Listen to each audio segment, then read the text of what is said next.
নমস্কার বন্ধুরা, বঙ্গবাণী চ্যানেলের নতুন একটি ভিডিওতে আপনাদের সকলকে স্বাগত জানাই। আশা করছি সবাই ভালো আছেন।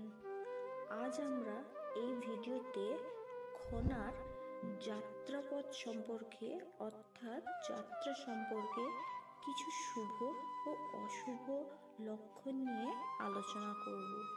বন্ধুরা, ভিডিওটি যদি ভালো লাগে তবে লাইক, কমেন্ট ও শেয়ার করতে ভুলবেন না। আপনারা যদি চ্যানেলে নতুন হয়ে থাকেন তবে সাবস্ক্রাইব করে আমাদের পাশে থাকুন। তো চলুন ভিডিওটি শুরু করি। শূন্য কলসি শুকনা না, শুকনা ডালে ডাকে কা।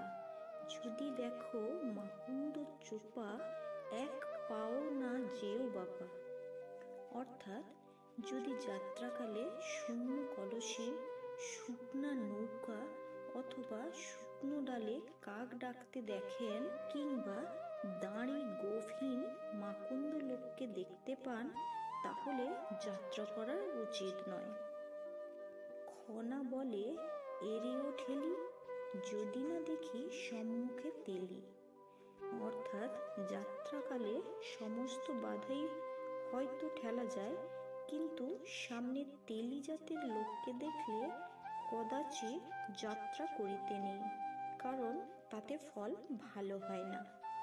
মঙ্গলে উষা বুধে পা, যথা ইচ্ছা তথা যা।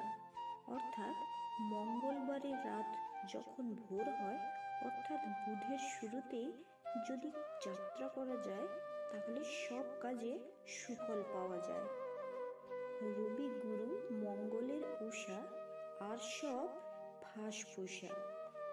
অর্থাৎ রবিবার, বৃহস্পতিবার আর মঙ্গলবারের উষায় যাত্রা করা শুভ। অন্যান্য দিন যাত্রা করলে শুভ ফল না পাওয়াও সম্ভব। ডাকে পাখি না ছাড়ে বাসা, উড়িয়ে বইসে খাবে করি আশা। ফিরে যায় বাসে না পায় দিশা, খনা ডেকে বলে সেই সে উষা। উড়ে পড়ে খায় না, তখনই কেন যায় না। অর্থাৎ রাতের পাখিরা যখন বাসার মধ্যে থাকে, বাসা ছেড়ে ওঠার ইচ্ছে তবু উঠতে পারে না, বারবার দিশেহারা হয়ে যায়, বাতাসেই ফিরে আসে। রাত্রি শেষের সেই সময়টাই উষাকাল, সেই সময় যাত্রা করা সবচেয়ে ভালো। দ্বাদশ আঙ্গুলি কাটি, সূর্য রোদমণ্ডলে দিয়ে দিঠি। রবি 20, সোমে 16, পঞ্চদশ মঙ্গলে ভালো। বুধে 11, বৃহস্পতির 12, শুক্র 14, শনি 13।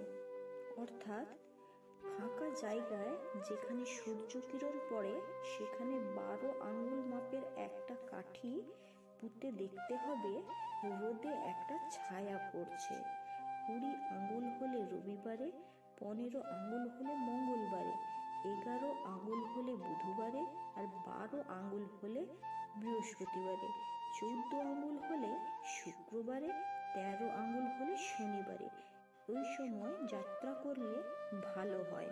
হাঁচি যেটি পড়ে যাবে, অষ্টগুণ তার লাভ্য না হবে। অর্থাৎ যাত্রাকালে হাঁচি অথবা টিকটিকি পড়লে যাত্রা না করাই ভালো।